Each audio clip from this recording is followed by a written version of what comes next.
कांग्रेस की भारत जोड़ो यात्रा ने अपने 100 दिन पूरे कर लिए हैं। अब ये यात्रा कांग्रेस के लिए मायने तो रखती ही है, साथ में राहुल गांधी के सियासी सफ़र को भी नया आयाम देने का काम करती है। सवाल ये उठता है कि ज़मीन पर राहुल को लेकर क्या कोई परसेप्शन बदला है? क्या कांग्रेस पहले से ज़्यादा मजबूत हुई है?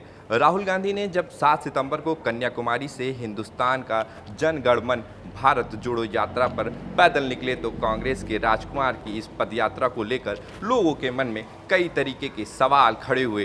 3570 किलोमीटर का सफ़र, मौसम का उतार चढ़ाव, एसयूवी के आदि, पैदल चलना भूल चुके कांग्रेसी, कैसे होगा, कौन आएगा, हो पाएगा या नहीं, ये तमाम तरीके के सवाल उस वक्त लोगों के मन में थे।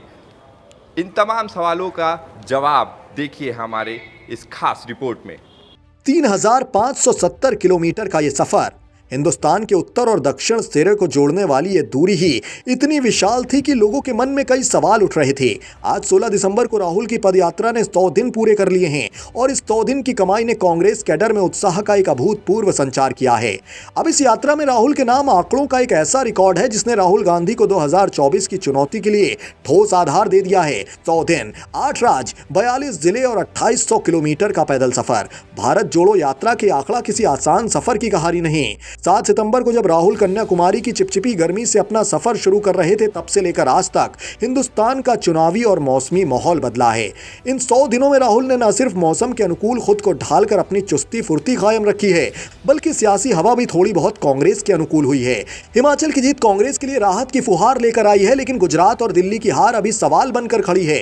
राहुल के नेतृत्व में कांग्रेसियों का यह मोबिलाइजेशन पार्टी को ऊर्जा दे गया है, जिसकी दरकार कांग्रेस को शायद 2014 से ही थी।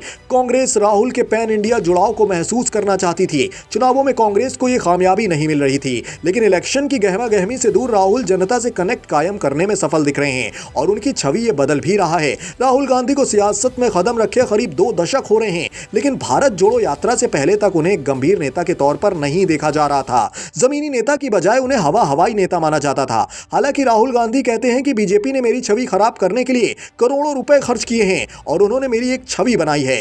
राहुल गांधी ने बीते 100 दिनों की यात्रा कर उस मुकाम के आसपास पहुंचे हैं जिसके लिए बीते 18 सालों से वो संघर्ष करते नजर आ रहे थे। बीच बीच में भले उनमें स्पार्क नजर आया हो, लेकिन पहली बार ऐसा मौका है जब राहुल गांधी खुद को सीरियस प्लेयर के तौर पर साबित करते दिख रहे हैं।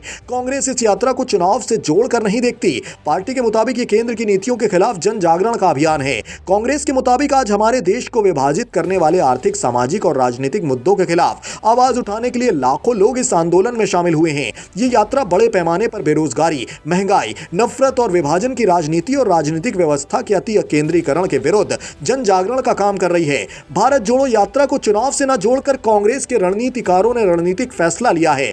ऐसा करके राहुल इस यात्रा से बनी लोकप्रियता से सीधे 2024 में लाभ चाहते हैं, अन्यथा उन्हें अगले कुछ महीने में ही भारत जोड़ो यात्रा से बनी छवि को चुनावी कसौटी पर कसना होगा।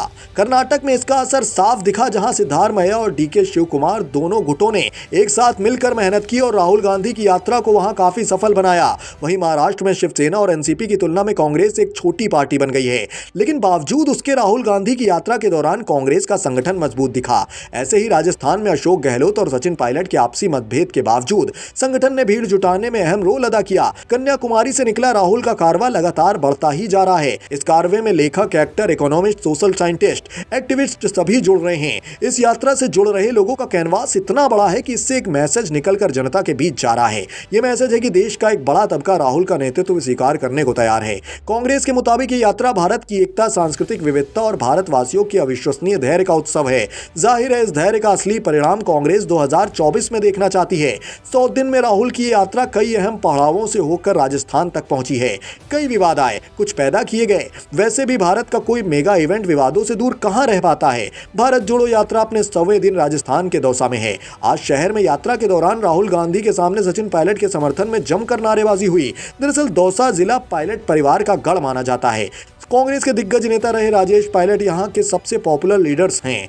उनके बाद रमा और सचिन पायलट के लिए भी दौसा के लोग काफी भावुक रहे हैं। हालांकि सचिन पायलट अब यहां से चुनाव नहीं लड़ते, लेकिन वो यहां आते रहते हैं। वर्तमान में दौसा शहर विधानसभा से पायलट ग्रुप के समर्थक मंत्री मुरारी लाल मीणा विधायक हैं। राजस्थान में भारत जोड़ो यात्रा का 12वां दिन है आज यात्रा एक ही फेज में करीब 22 किलोमीटर की सफर तय करेगी। आज टी ब्रेक की जगह सीधा लंच ब्रेक रखा गया है। इसके बाद राहुल गांधी हेलीकॉप्टर से जयपुर जाएंगे। उनके साथ हेलीकॉप्टर में मुख्यमंत्री अशोक गहलोत, हिमाचल के मुख्यमंत्री सुखविंदर सिंह सुक्खू और सचिन पायलट भी मौजूद रहेंगे।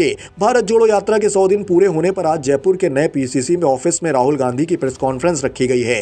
राजस्थान में राहुल गांधी की पहली प्रेस कॉन्फ्रेंस होगी। उनका नाइट स्टे जयपुर में ही होगा। यात्रा के स्वागत के लिए राजधानी जयपुर में शुक्रवार शाम एक म्यूजिक इवेंट रखा गया है। राहुल गांधी 16 तारीख को जयपुर में रात्रि विश्राम करेंगे और 17 दिसंबर को सुबह कैंप में लौटेंगे। 17 दिसंबर को यात्रा का विश्राम रहेगा। राहुल गांधी ने लालसोट के बडौली गांव में किसान सोहन लाल बैरवा के घर कुछ देर के लिए चाय पीने रुके और उनके घर चारा काटने वाली मशीन से चारा काट कर देखा। Bureau report, national news now. ये थी हमारी भारत जोड़ो यात्रा को लेकर खास रिपोर्ट। ये रिपोर्ट आपको कैसी लगी हमें कमेंट बॉक्स में कमेंट करके बताइए और साथ ही हमारे चैनल को सब्सक्राइब और वीडियो को लाइक करना ना भूलिए। शुक्रिया।